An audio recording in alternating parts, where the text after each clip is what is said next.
Bom, mais uma aula de funções complexas. Hoje vamos continuar com o assunto de fórmula integral de Cauchy, que é um dos assuntos mais importantes, digamos, de análise complexa. Só para lembrar, na aula passada a gente viu o teorema de Cauchy-Gorset. Então, o teorema de Cauchy-Gorset dizia: se temos um domínio estrelado U, e temos f de U menos um ponto, de U sobre U seja contínua, e de U menos um ponto seja holomorfa, então, integral de f sobre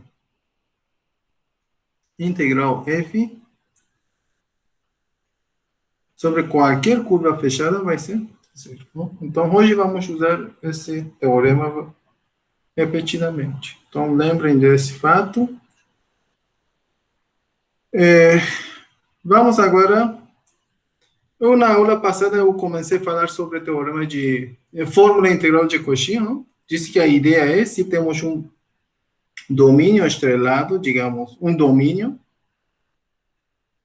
U, e temos uma curva fechada nesse U que está completamente contido nesse U, uma curva fechada, digamos, gama, e chamamos de a região limitada por essa curva.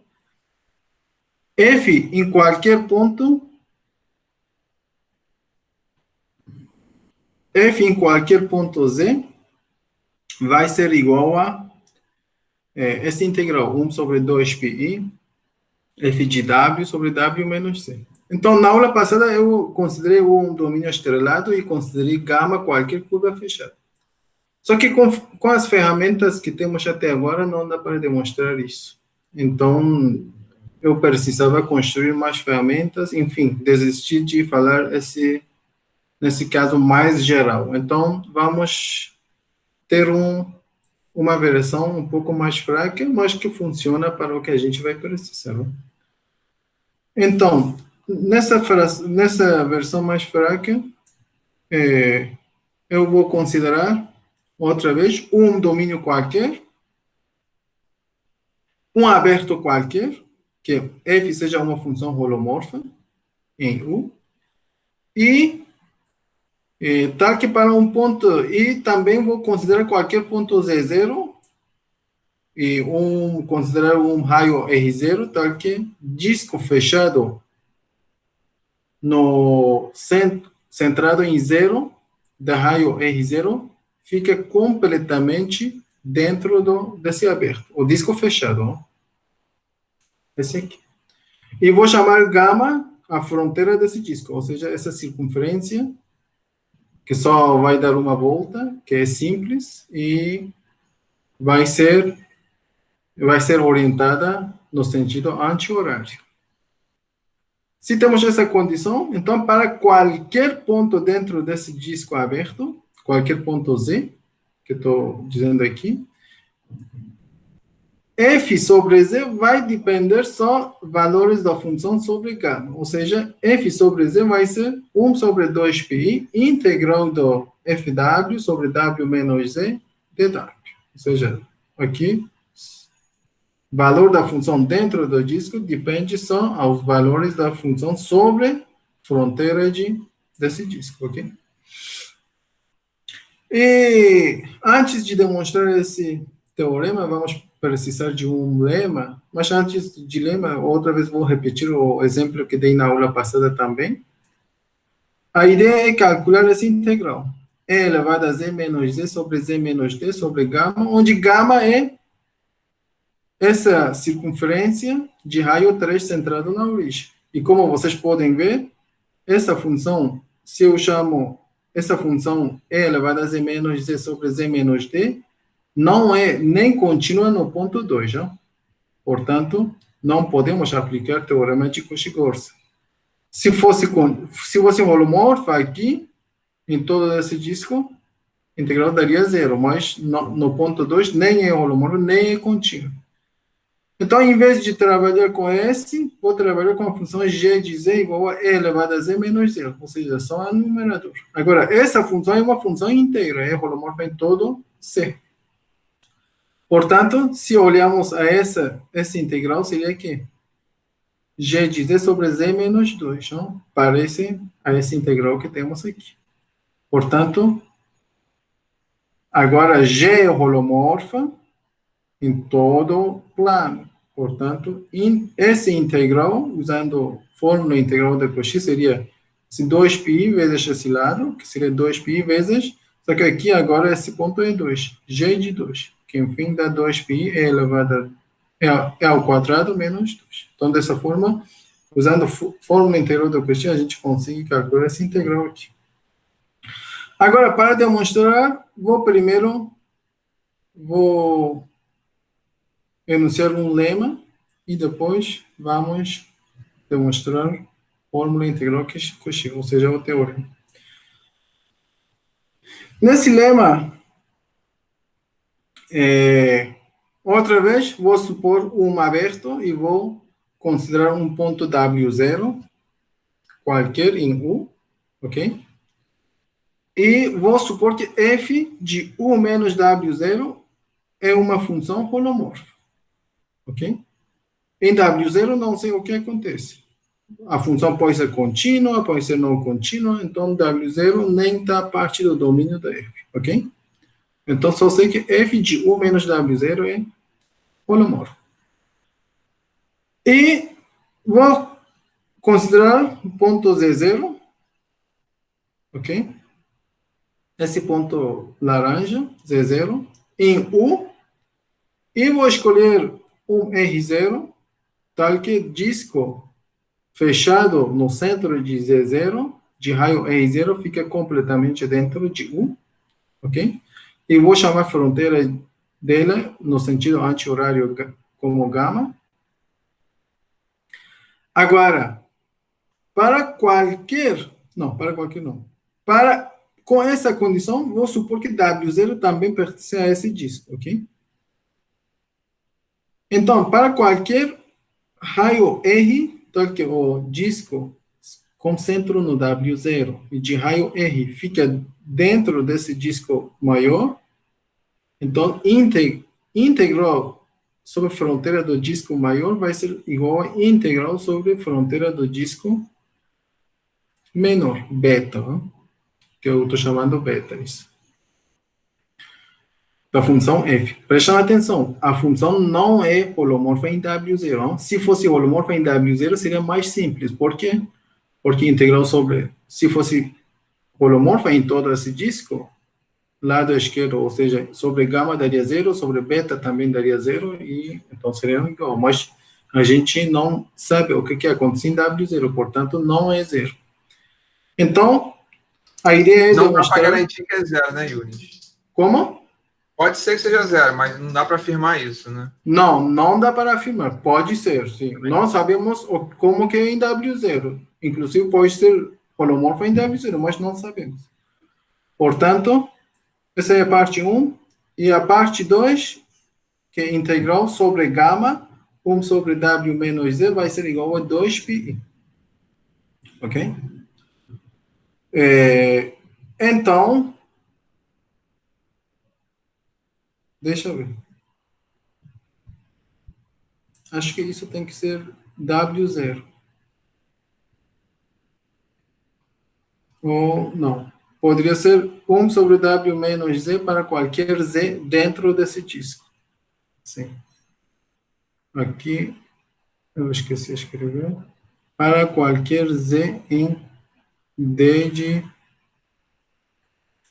Z0 e R0. Ok? Então, antes de demonstrar isso, vamos supor esse lema que está correto. Ok? Ou seja, integral sobre o disco maior vai ser igual a integral sobre o disco menor que está dentro, não? Em torno de W0. E que esse integral, vamos supor essa parte aqui, primeiro, que integral sobre 1 sobre W menos Z dW para qualquer Z dentro desse disco maior, vai ser 2π. Vamos supor isso e demonstrar o teorema Cauchy, de fórmula integral Cauchy, esse teorema aqui, que f de z vai ser 1 sobre 2π fw sobre w menos c, ok? Então, depois vamos voltar à demonstração do lema. Então, aqui.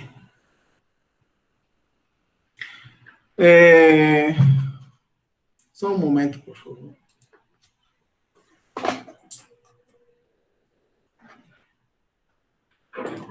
Bom, o que vamos ter?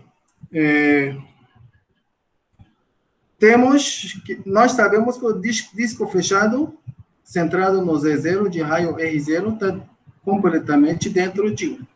Esse disco com, digamos, de laranja, não? Essa circunferência laranja. Está completamente dentro de um. E U é aberto, ok? U é aberto. Isso aqui é U. Então, existe um disco, essa circunferência verde que vocês estão vendo aqui. Existe um disco aberto dentro de U que contém o disco fechado, que aqui estão vendo em laranja. Né? Isso vem do fato que U é aberto. Então, vou chamar o raio desse disco verde de R. Então, temos esse aqui. Existe um R maior que R0, Rzão maior que R0, tá aqui. Esse disco fechado está dentro desse aqui. E todo está sob conjunto de U. E preste atenção que esse D, nós vimos que todos os discos são um domínio estrelado. Agora, vamos fixar um ponto Z. A ideia era que? A ideia é demonstrar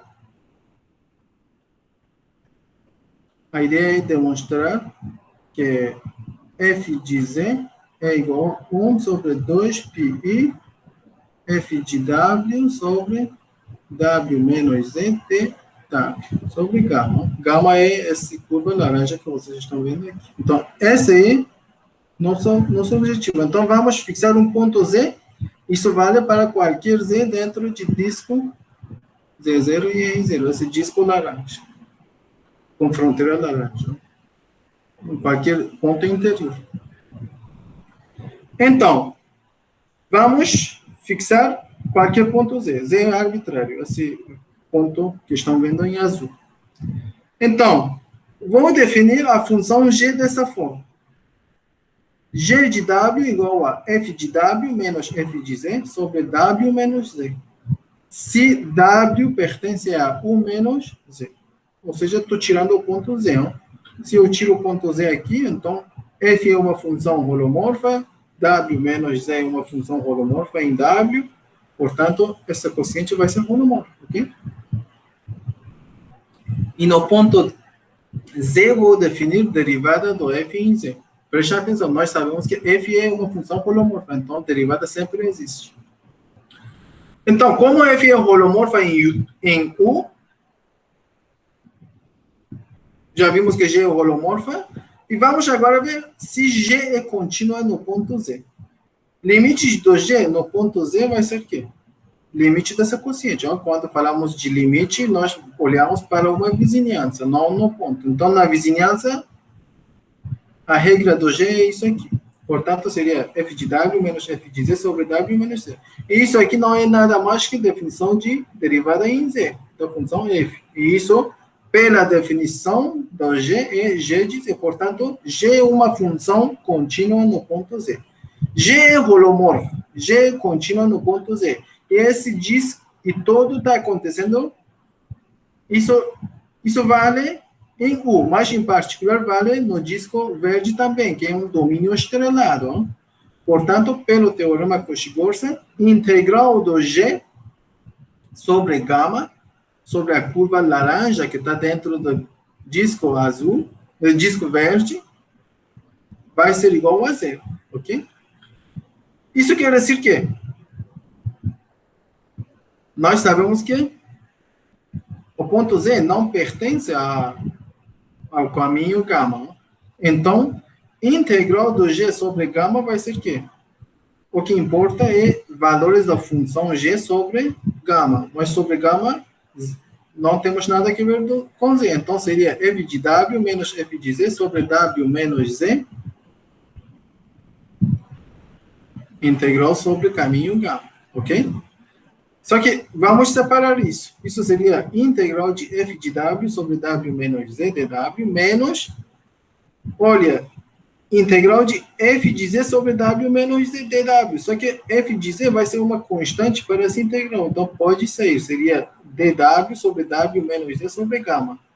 Só que no exemplo anterior, no lema anterior, nós demonstramos que esse valor aqui vai ser quê?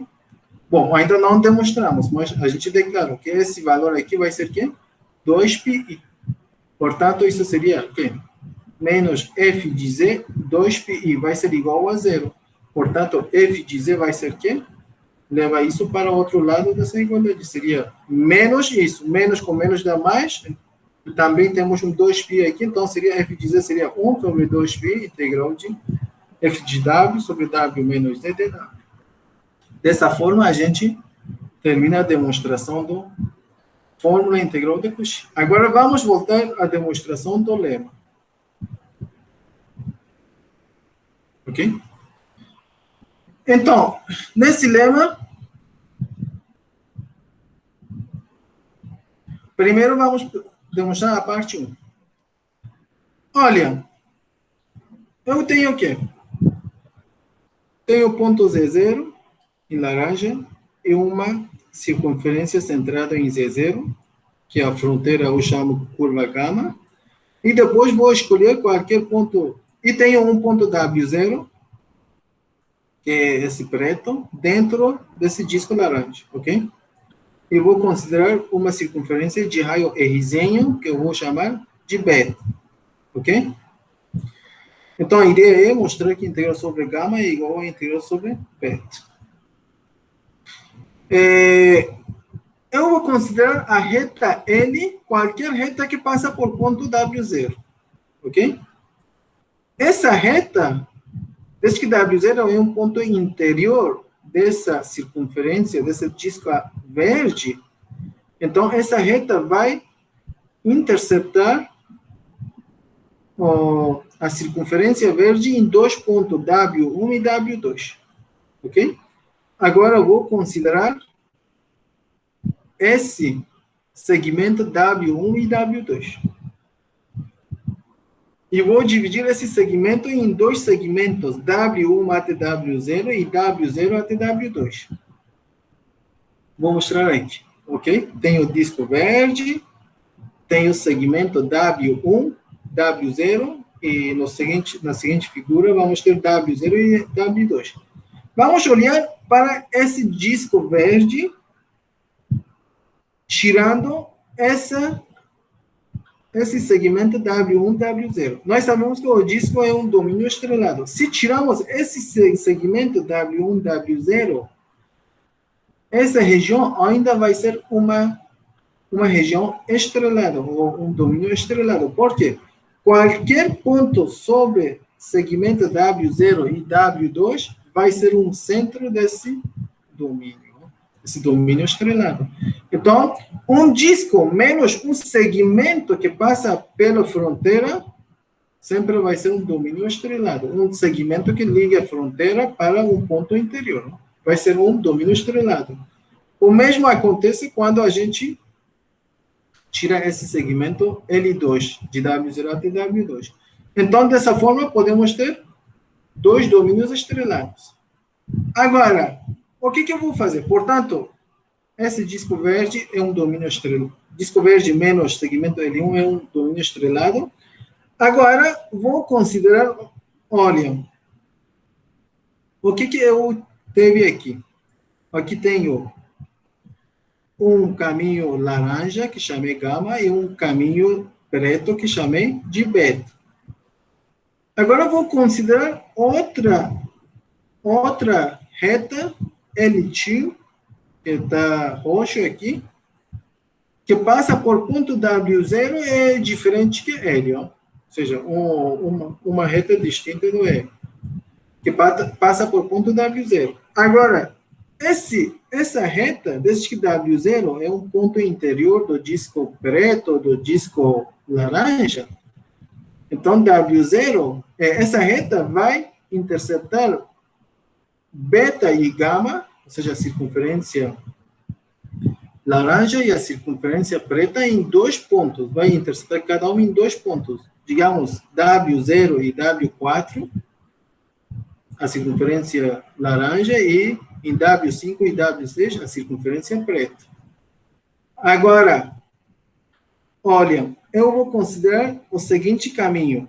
De W3 vem para W5, de W5 vai para W6 sobre a circunferência preta, depois de W6 vai para W4 sobre esse segmento, depois de W4 vai para W3 sobre parte da circunferência laranja, ok?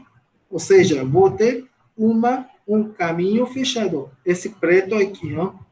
Eu mostro aqui W3 para W5, W5 para W6, W6 para W4 e depois assim. Dessa forma, eu construí um caminho fechado dentro desse disco verde, que é um domínio estrelado, menos esse segmento L1, não? É um domínio estrelado. E pelo teorema Cauchy-Gorsa, integral do F, olha, esse disco verde menos segmento L1 não contém o ponto W0, que F não é holomorfa nesse ponto. Então, o disco verde menos esse segmento, F é holomorfa nesse disco verde menos segmento. Portanto, pelo teorema de Cauchy-Gorsa, integral sobre qualquer caminho fechado vai dar zero, inclusive esse caminho fechado que eu considerei aqui. Vamos fazer o mesmo agora com o lado contrário aqui, ó. Isso foi o lado direito, ó. Agora vamos fazer o mesmo com o lado esquerdo. De W3 para W5, depois, desculpa, de W5 para W3, depois de W3 para W4, W4 para W6 e de W6 para W5. Então, outra vez, agora sobre outro domínio estrelado, vamos ter esse caminho preto que vocês estão vendo aqui, que é fechado.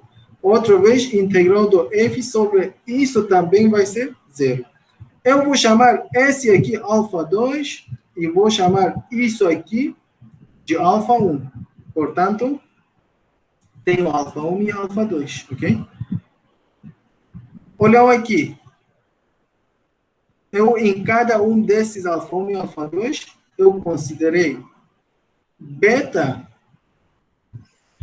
Beta é no sentido anti-horário. Então, essa porção aqui é no sentido horário. Então, é uma parte do beta, só que beta invertida. Não? Vai ser no sentido de beta invertido. Ou seja, beta menos 1. E depois, para alfa 1, eu vou dar uma volta por aqui, que é... Desculpa, vai ser... Sim, vai ser daqui para aqui. Que outra vez vai ser o quê? Beta, outra vez invertida, ok? Enfim, em cada um desses, aqui vou ter uma parte do beta, e aqui vou ter outra parte do beta, que se eu ligo eles, vai dar todo o beta, só que no sentido contrário, ou seja, da beta inversa. E também eu teve uma parte do gama e outra parte do gama em alfa 2, que juntos vai completar o caminho gama, tá ok? Portanto, o que tenho? Integral sobre alfa 1 e alfa 2 vai ser zero.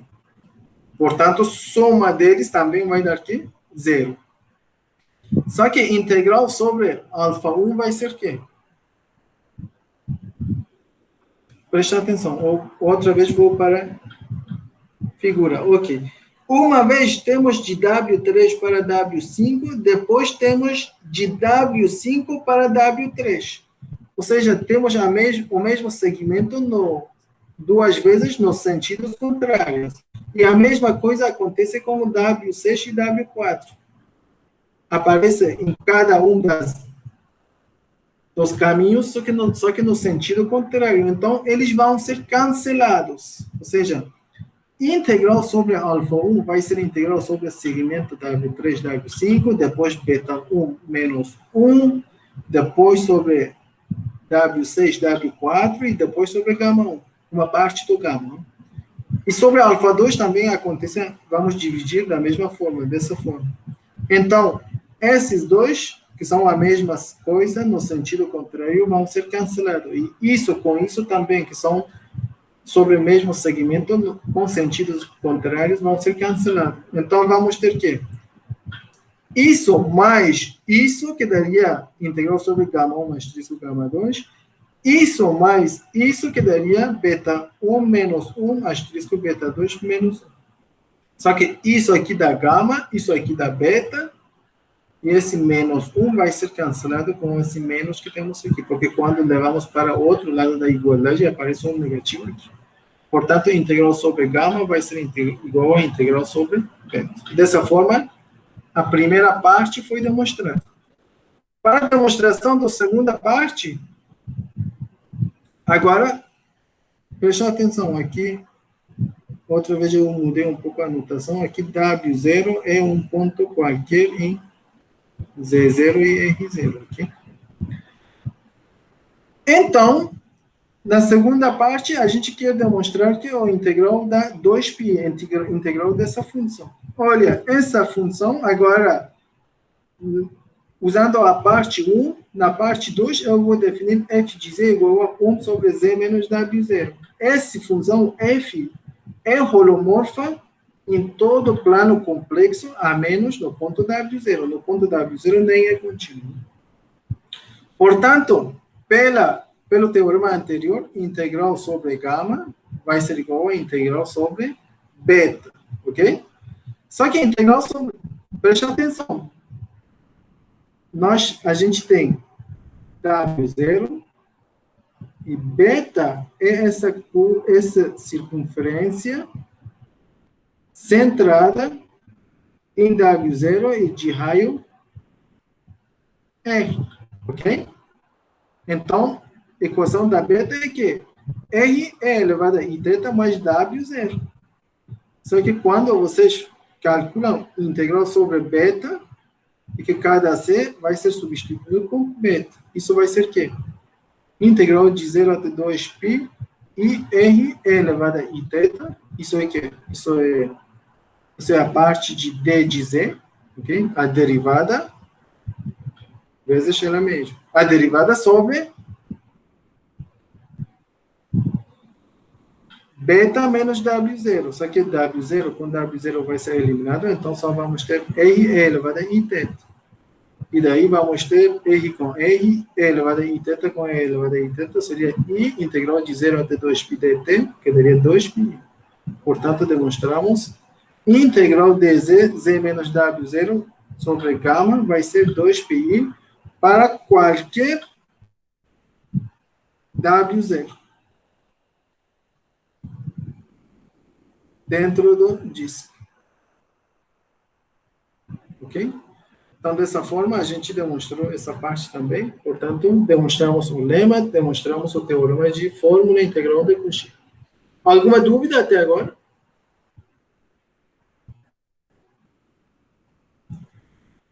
O Yunis. Sim? Eu tenho uma dúvida. Essa demonstração que você deu para o teorema 5.6, esse círculo vermelhinho de dentro não poderia ser qualquer curva, não? Não funcionaria, não? Não, depois a gente vai conversar. Não dá. Foi o que você fez. Foi o que eu disse. No início eu também pensava assim. Quando fui demonstrar, eu teve um problema que não dava para resolver. Ah, tá. Porque aquela demonstração você fez para qualquer curva dentro do círculo, né? Uma função holomorfa num disco. Sim, vamos ter. Vamos ter tem uma sutileza, né? Tá bom. Vamos ter problema com domínio estrelado. Ah, tá bom. Até a gente já tinha conversado, mas depois, quando eu queria demonstrar, teve problema. Precisava mais ferramentas e não queria colocar mais coisas aqui. Então, entendi. Enfim, desisti porque não não vai interferir no que vamos dizer depois. Então, decidi deixar assim mesmo. E no livro do Márcio, ainda é mais fraco. No livro do Márcio, só fala sobre o centro. Ou seja, só sobre Z0. Mas agora, a gente tem um pouco mais forte. Vai ser para qualquer ponto Z dentro disso. Beleza. Agora, usando esse fato, olha, vamos dar outra propriedade bem importante. Olhem para essa função f de x como uma função real, igual a x ao quadrado seno de 1 sobre x, quando x é diferente que zero e quando x é zero. Essa função é uma função derivável em todos os números reais, ou seja, a derivada sempre existe. Em zero dá zero, e aqui dá 2x, seno de 1 sobre x mais x ao quadrado, que daria menos cosseno de 1 sobre x, ok? Se x é diferente que zero, se x é zero. Derivada dessa função seria isso, ou seja, é derivável em todos os números reais, só que agora a derivada no ponto zero nem é contínua. E nem podemos dizer, nem é contínua, a menos vai ser derivável. Não? Só que uma situação como isso, para funções complexas, não acontece. Ou seja, se uma função complexa é holomorfa, ou seja, é derivável, vai ser derivável de qualquer ordem. Se tem primeira derivada, vai ter derivada de qualquer ordem. Usamos fórmula integral do Cauchy para demonstrar isso. Ou seja, uma das aplicações mais importantes vai ser isso. Só que outra vez, antes de fazer isso, vamos precisar outro lema. Eu tentei muito evitar esse lema, mas enfim, se eu queria evitar esse lema, eu deveria prolongar outras demonstrações, incluindo, usando outra forma para demonstrar. Enfim, decidi que colocar esse lema. Vou enunciar lema, vamos para demonstrar, depois demonstrar os teoremas, depois vamos voltar para demonstrar o lema. O lema diz que seja gama qualquer caminho suave por parte. E H, uma função contínua sobre trajetória de gama. H, uma função só contínua, qualquer função contínua sobre trajetória da gama. E para qualquer n inteiro, n natural, vamos definir H tilde de n dessa forma. H tilde de n é uma função sobre C menos gama. Vou tirar gama, né? A trajetória da curva. H tilde n de Z vai ser integral do H de W sobre W menos Z elevado a n de W. Essa função H tilde n vai ser sempre não só bem definida, também vai ser uma função holomorfa. Em todo plano complexo, a menos trajetória de gama. Além disso, derivada de qualquer HNX vai ser n vezes H tilde n mais 1 de Z. Ou seja, escrevendo um pouco melhor, integral de H de W sobre W menos Z elevado a N de W, derivada disso vai ser que N vezes integral de H de W, só que aumenta por 1 essa potência aqui em denominador. E vai ser multiplicado por esse N. Ok? Então, temos isso aqui. Antes de demonstrar esse lema, vamos para o teorema e depois vamos voltar outra vez para esse lema. Então, lembrando desse fator. Derivada desse vai ser n vezes derivada, só que aqui o denominador vai aumentar por 1 a potência. Tem 4 páginas de demonstração.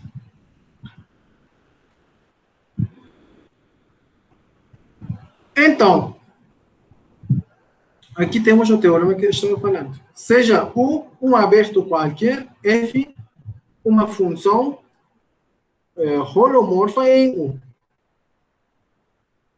E N um número natural qualquer. Então, F é derivável de qualquer ordem N, ou seja, F parênteses N sempre existe e é holomorfa. Então, se a função é holomorfa, vai ter derivada de qualquer ordem. Outra vez, temos U. Vamos demonstrar isso para qualquer ponto Z0. Ou seja, vamos demonstrar que em qualquer ponto Z0, enésima derivada existe para qualquer N. E vamos começar com a primeira derivada, ou seja, vamos dizer que, bom, já sabemos que F' existe, porque F é holomorfa. Agora vamos mostrar que F' é holomorfa também, ou seja, F duas linhas existe. Então, basta mostrar que em qualquer ponto Z0, F duas linhas existe, não? Então, vamos considerar qualquer ponto Z0. Para esse ponto Z0, podemos encontrar números positivos R e R0, tal que a mesma condição que a gente teve lá em cima. É aberto, então, sempre podemos encontrar esses Rzão e R0, tal que disco fechado, centrado em Z0, esse disco laranja, fica inteiramente dentro do disco verde, do raio Rzão, que fica todo dentro de U. Ok? Agora... Desculpe, Yunis. Você vai usar o lema para mostrar esse teorema, é isso? Eu me perdi um pouco. Isso. Tá, obrigado. Vou usar o lema anterior.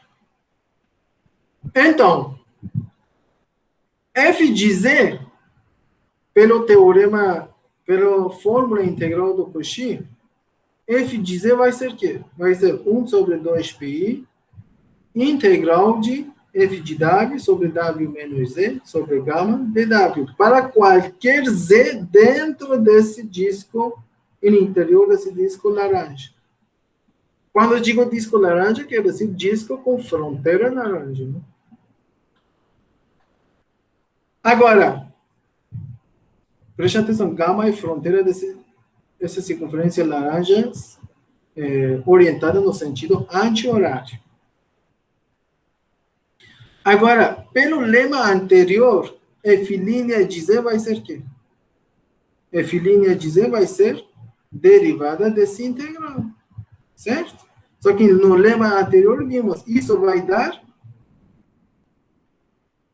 esse integral, só que aumenta uma em potência e temos que multiplicar por potência de denominador. Só que potência de denominador agora é 1. Então, seria 1 vezes integral de potência aumenta por 1 potência em denominador. Ou seja, seria F de W sobre W menos Z ao quadrado. Ok?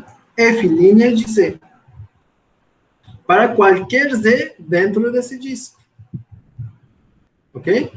Ou seja, nós demonstramos que F é que F' é derivável, é holomorfa dentro de qualquer disco. Mas desde que Z0 era arbitrário, então F' é holomorfa dentro de todo esse aberto U. Agora temos F' de Z. Agora, outra vez, vamos usar o lema anterior para N igual a 2. Ou seja, F' é holomorfo. Então, F duas linhas existe. F duas linhas vai ser derivada disso. Então, isso seria o quê? Derivada disso seria 2 vezes esse integral sobre denominador elevada ao cubo. Ou seja, só que eu errei. Aqui deveria escrever 3. Então, F duas linhas vai ser 2 sobre 2πi, assim, esse aqui. E isso, daqui para frente também, outra vez usando o lema. Então, por indução, vamos ver que para qualquer n, enésima derivada existe, é holomorfa e vai ser igual a isso aqui, para qualquer Z dentro desse disco laranja. Isso aqui. E desde que, como eu disse, desde que Z0 era arbitrário, isso vale para qualquer ponto em U. Então, a gente já demonstrou o teorema usando o lema.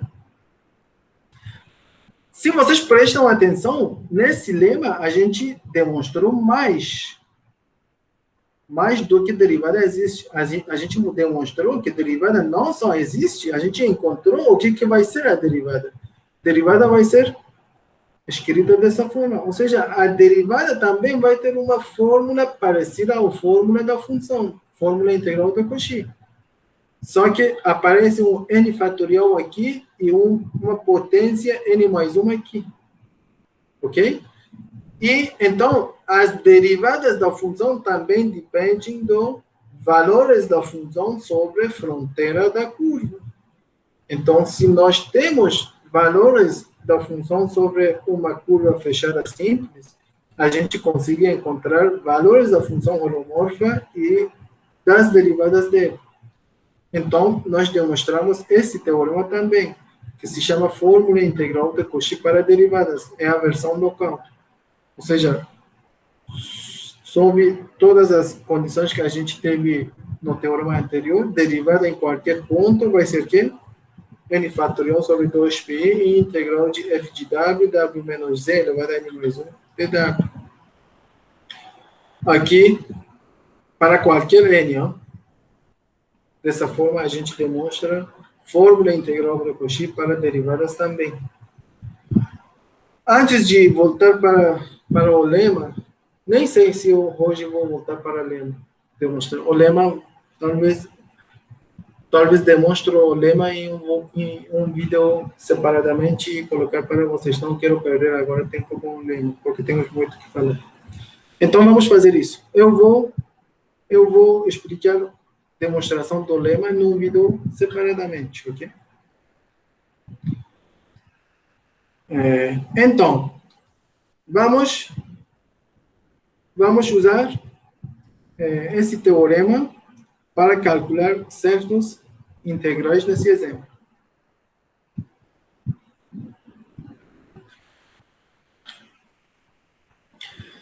Eu quero calcular a integral do seno de w sobre w menos z0 elevado a 4 sobre essa circunferência centrada na origem e de raio 2. Ok? Então, a ideia é usar a fórmula integral de Cauchy. Olham isso e olham isso aqui. São bem parecidos. Não? Nos seguintes casos, quando Z0 é o ponto zero. Quando Z0 é ponto zero, nós temos gama, essa circunferência vermelha aqui.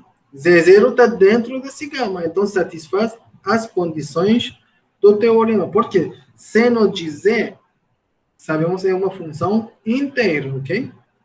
Derivada da cosseno de Z, segunda derivada da menos seno de Z, e terceira derivada da menos cosseno de Z, ok?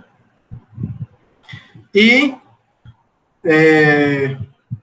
nós sabemos que isso é uma função inteira, ou seja, holomorfa em todo plano, portanto, e ponto zero está dentro dessa circunferência, então, podemos usar a fórmula integral de Cauchy para a derivada. Ou seja, temos f de w sobre w menos 0 elevado a 4.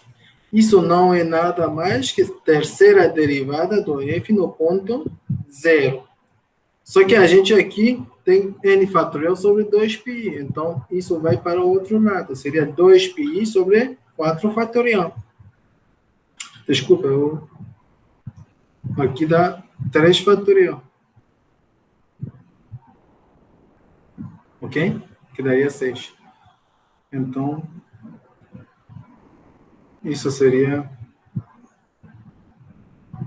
6. Isso aqui seria 10. Portanto, seria... isso seria... Não sei por que escrevi isso aqui.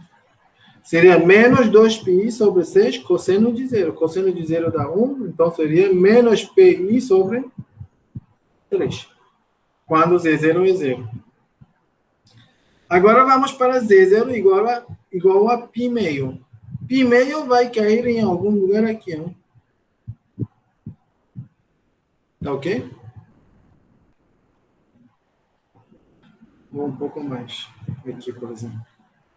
Então, outra vez, π meio é um ponto dentro dessa circunferência.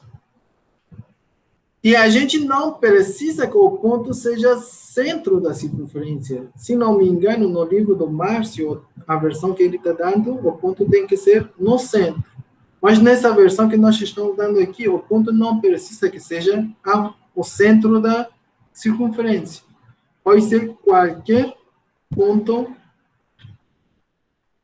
Outra coisa, para nós, na fórmula integral de Cauchy, e aqui, fórmula integral de Cauchy para a derivada, a gama é sempre uma circunferência. Né? Por enquanto. Então, π meio outra vez cai dentro, portanto, outra vez, usando a fórmula integral de Cauchy, vai ser que 2π sobre 3 fatorial, terceira derivada, em π meio, que daria aqui πi sobre 3 cosseno de π meio. Só que cosseno de π meio daqui dá 0. Portanto, esse integral aqui seria 0. E, enfim, o ponto menos 3 e 4i. Só que agora o ponto 3, menos 3 e 4i, não pertence a esse disco, ou seja, não fica na região fechada pela essa circunferência. Fica fora. É 3, 4i. Digamos, isso é 3, isso é 4. Fica um ponto fora aqui. Ou seja, se eu considero um disco de raio 3, centro na origem, temos um domínio estrelado, curva está dentro desse domínio estrelado e desde que esse ponto está fora, então, seno de W sobre W menos esse ponto é uma função holomorfa dentro desse disco de raio 3. Por quê? O ponto Z0 tem módulo igual a 5. Está bem longe do nosso disco de raio 3. Tem um domínio estrelado. Portanto, a função é holomorfa, então o teorema Cauchy-Gorset, nesse caso, diz que esse integral vai dar 0. Acho que aqui eu faltei elevado a 4. Sim. Essa função é holomorfa, então, pelo teorema de Cauchy-Gorset, esse teorema vai ser 0. A gente nem precisou usar teorema de fórmula integral de Cauchy. Ok? Então, dessa forma, usando fórmula integral de Cauchy, para derivadas, para calcular certas integrais. Agora, usando outra vez a fórmula integral de Cauchy para a derivada, vamos dar uma estimativa para derivadas, chamada estimativa de Cauchy. Nesse teorema, outra vez, vamos supor que f é uma função holomorfa num disco, ok? Digamos, esse disco de raio Z0 e de origem de Z0 e raio é risão. Então, se nossa função é menor ou igual que m para todos os pontos desse disco, deixa eu ver. Isso tem que existir esse m, porque a função é holomorfa sobre disco aberto, ou seja, é contínua sobre disco aberto. Então, não podemos com certeza dizer que f é limitado. Então, se temos esse m aqui, que o módulo da f é menor que esse m sobre esse disco, então, a derivada do f, késima derivada do f, no ponto Z0, olham, agora Z0 não é qualquer ponto, não. Z0 é só a origem do disco. Ok? é o centro do disco. Módulo de késima derivada do f em Z0 é menor ou igual que m vezes k fatorial sobre r elevado a k. Ou seja, podemos dar uma estimativa para esse valor. E a demonstração é bem simples. Né?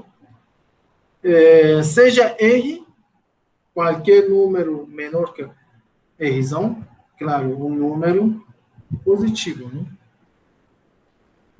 Então, vamos fixar R menor que R, tal que Rzinho é esse aqui, o raio do disco laranja, né? do circunferência laranja. Então, tal que fecho do disco laranja está dentro do disco azul, disco verde, ok? E vamos chamar a fronteira desse disco laranja como gama, orientada no sentido anti-horário. Então, pela fórmula integral de Cauchy, temos que késima derivada vai ser que? K fatorial sobre 2πi integral de f de w sobre w menos z0 elevado a k mais 1. Então, vamos usar a propriedade que a gente já está usando desde o início, que é módulo da integral vai ser menor ou igual que integral do módulo. Então, módulo de késima derivada do f em z0 vai ser menor ou igual que k fatorial, módulo de 2πi vai dar 2π, integral de módulo de f sobre módulo de w menos z0 elevado a k mais 1, módulo de dw. Só que esses w's estão onde? Nós estamos fazendo integral sobre caminho gama, ok? Os pontos w's ficam sobre esse caminho, sobre essa circunferência de raio R de centro Z0. Então, a distância de W até Z0 vai ser igual a quê? Vai ser igual a R, porque nós estamos supondo os w's são aqui. Então, sempre distância de Z0 até W sobre essa curva vai ser quê? Esse caminho gama vai ser da Rzinho. E nós, pela hipótese, sabemos que esse aqui, porque f de w, quando estamos fazendo sobre gama, está dentro do disco verde. Então, esses são menor ou igual que m. Então, isso vai ser menor ou igual que m, k fatorial está aqui, 2π, Rzinho elevado a k mais 1, integral de módulo de dw sobre gama. Mas isso aqui é que L de gama. Gama é uma circunferência. O perímetro da circunferência é 2π. Nós estamos supondo sempre a nossa circunferência como um caminho simples. Ou seja, o perímetro sempre vai ser 2πr. Agora, esse seria um R, vai ser simplificado com um desses aqui. E esse 2π vai ser simplificado com esse 2π aqui, então vamos ter mk fatorial sobre Rzinho elevado a k. Isso vale para qualquer R menor que Rzão. Então, módulo de késima derivada vai ser menor ou igual que mk fatorial sobre Rzinho elevado a k para qualquer Rzinho menor que Rzão. Portanto, em particular, isso vale quando R tende a Rzão, à esquerda. Isso daria que mk fatorial sobre Rzão elevado a k. Ou seja, demonstramos que a késima derivada no ponto Z0 vai ser menor ou igual que mk fatorial sobre Rzão elevado a k, para qualquer número natural k. Então, já demonstramos a estimativa de Cauchy.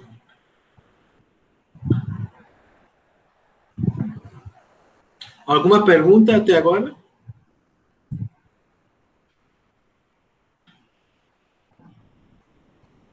Tá aqui. Então, vamos continuar. Agora vamos ver um dos resultados mais importantes desse teorema, que se chama Teorema de Liouville. Olha, antes de falar do teorema, vamos dar um caso para funções reais que esse não vale. considerem a nossa função φ igual a seno de z. Nós sabemos que a função, desculpa, φ aqui deveria ser x. Φ de x igual a seno de x. Seno de x é uma função real, derivável em toda reta real, uma função limitada, mas ela não é uma função constante. No caso de funções complexas, isso não vai acontecer. Ou seja, se temos uma função complexa, que é derivável em todo plano complexo e é limitado, essa função tem que ser constante. Não pode ser ter outra forma. E esse fato é conhecido como teorema de Liouville, que diz que toda função inteira e limitada é constante. E para demonstrar isso, vamos usar a estimativa de Cauchy que acabamos de falar. A demonstração é simples, não é muito complicado.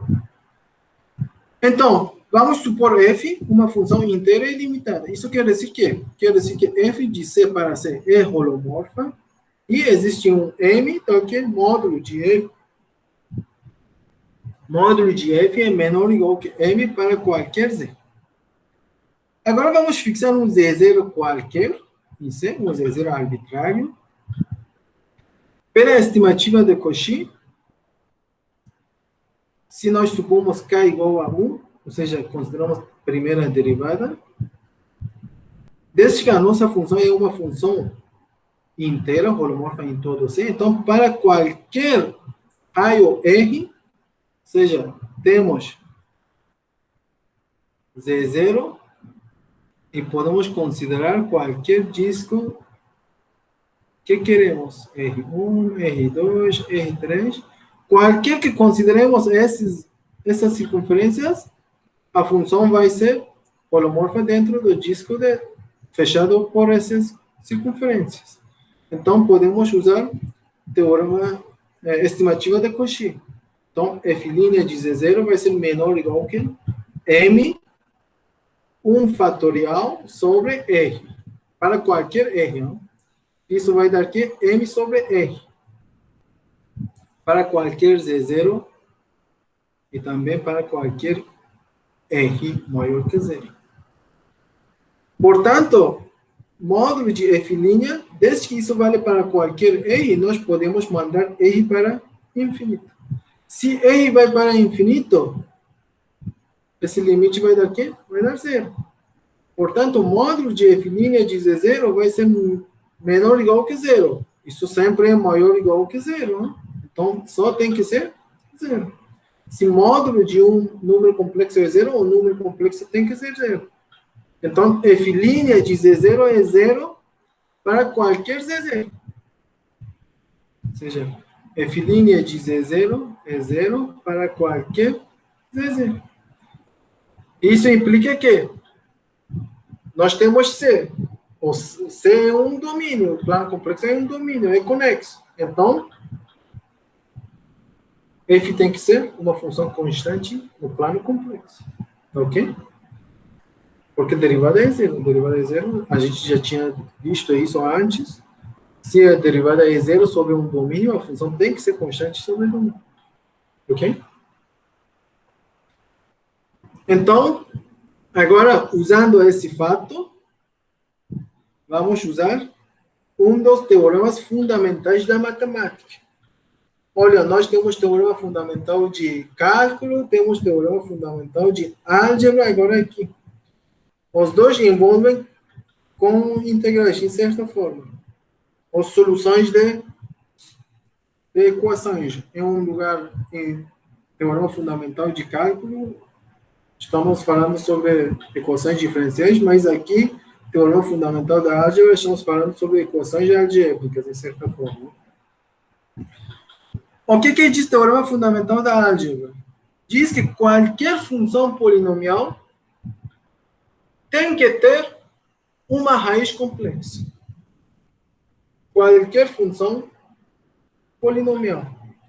Até agora a gente não tinha demonstrado isso. Mas agora vamos demonstrar que qualquer função polinomial tem que ter uma raiz e no no seguinte resultado, que é um corolário desse teorema, vamos ver que qualquer polinômio de grau n tem que ter exatamente n raízes, considerando multiplicidade das raízes também, né? Então, as raízes podem se repetir. Então, vamos demonstrar esse teorema. E para demonstrar, vamos usar o teorema de Liouville. Seja P de Z um polinômio, vamos supor, por contradição, vamos supor que P não tem nenhum raiz complexo. Ou seja, P de Z é diferente que zero para qualquer número complexo. Então, preste atenção, P é um polinômio, é uma função holomorfa, ok? Então, G de Z, que definimos da forma 1 sobre P de Z, pelos teoremas que a gente teve antes, que é quociente de duas funções holomorfas, que o denominador nunca vai ser zero, estamos supondo que o denominador nunca é zero, então vai ser uma função holomorfa em todo plano complexo. Portanto, G de Z é uma função inteira, ok? Agora vamos mostrar que G de Z é uma função limitada também. Para isso, P de Z é o quê? Módulo de P de Z. Se eu escrever módulo de P de Z, pelos exercícios que a gente já antes viu e os fatos que a gente teve, eu posso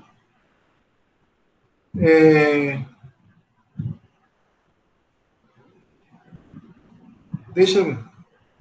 Nós estamos supondo que a N é diferente. Isso não tem nada que ver aqui. Deixa eu ver se eu estou...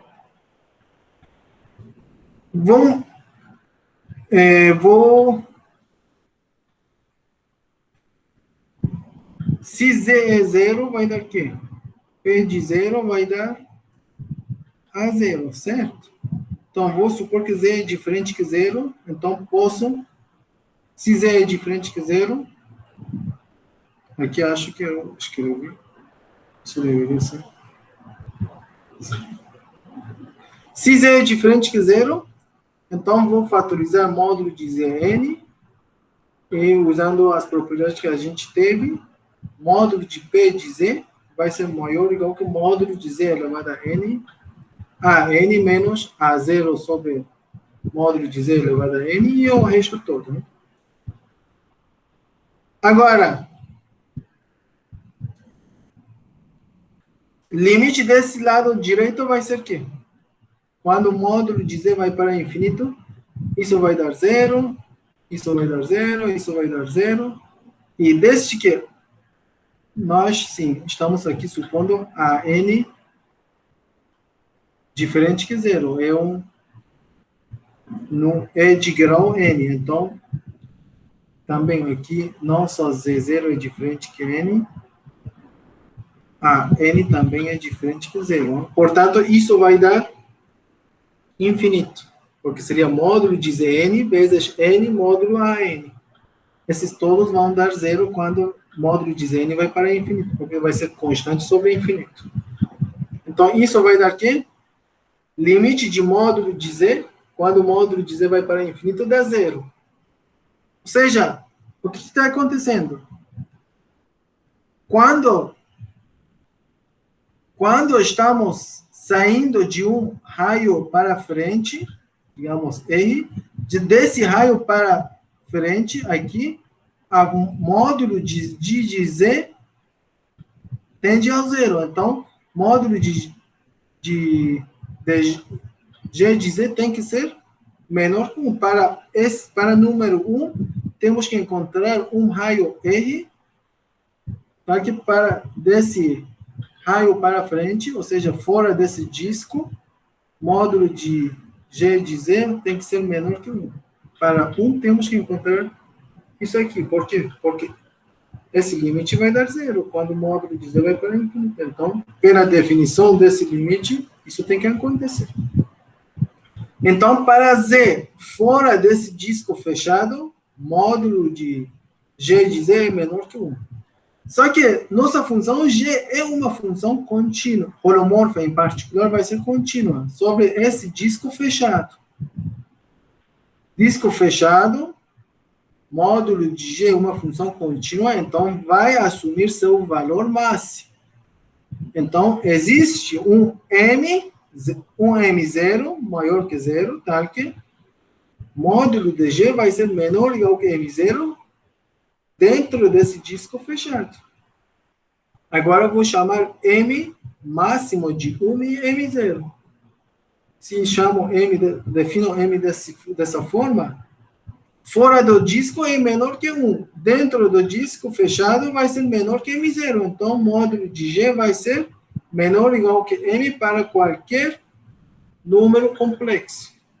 Isso quer dizer que a nossa função g é inteiro. E nossa função g é limitada. Inteira limitada pelo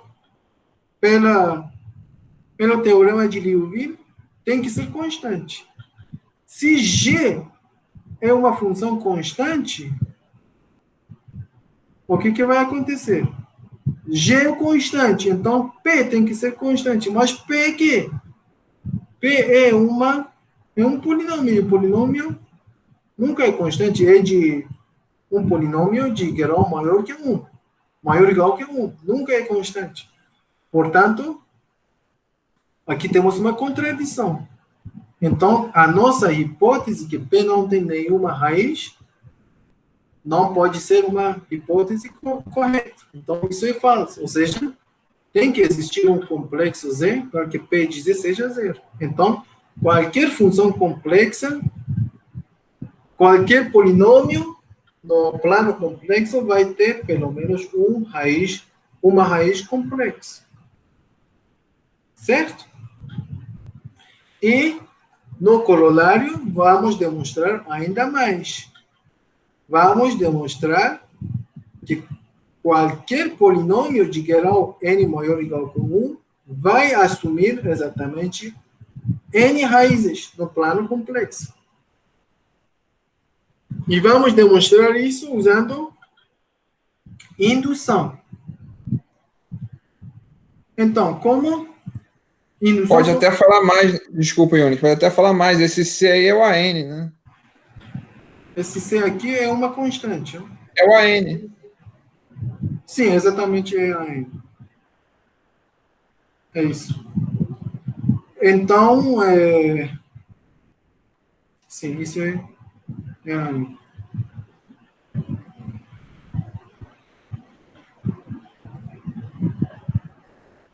Então, olha, se n é igual a 1, P de Z vai ser da forma A0 mais A1Z. A gente pode escrever isso da forma fatorizada. A1 vai dar A0 sobre A1 mais Z, que seria A1 vezes Z menos A0 sobre A1. Que C é A1 e Z1 é menos A0 sobre A1. Então, no caso, n igual a 1 está correto. Vamos supor que é correto para n igual a k e temos que demonstrar para k mais 1.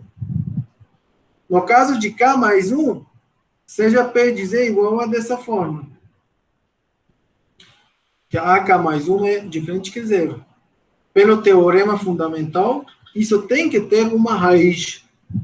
Vou supor, vou chamar essa raiz ZK mais 1. Então, tem uma raiz ZK mais 1. Portanto, tem que existir um polinômio da forma P0 mais P1Z mais PKZ elevado a K, tal que P de Z seja escrito da forma Z menos ZK mais 1, Q de Z. Agora, Q de Z é um polinômio de grau K. E pela hipótese de indução, isso vai ter exatamente K raízes. Ou seja, existem Z1 até ZK pela hipótese, que Q de Z vai ser escrita da forma C vezes Z menos Z1, Z menos Z2 e Z menos ZK.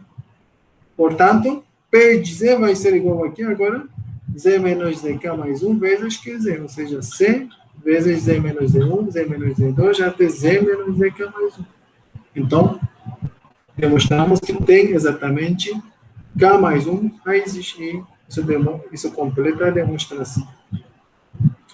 Bom, eu já tenho ainda mais teoremas para demonstrar, mas acho que vou parar aqui. Já dei 1h10. Então, vou parar aqui e vou continuar. Bom, falta um lema que, como eu disse, vou preparar um vídeo e falar a demonstração desse lema também. Então, vou parar a gravação.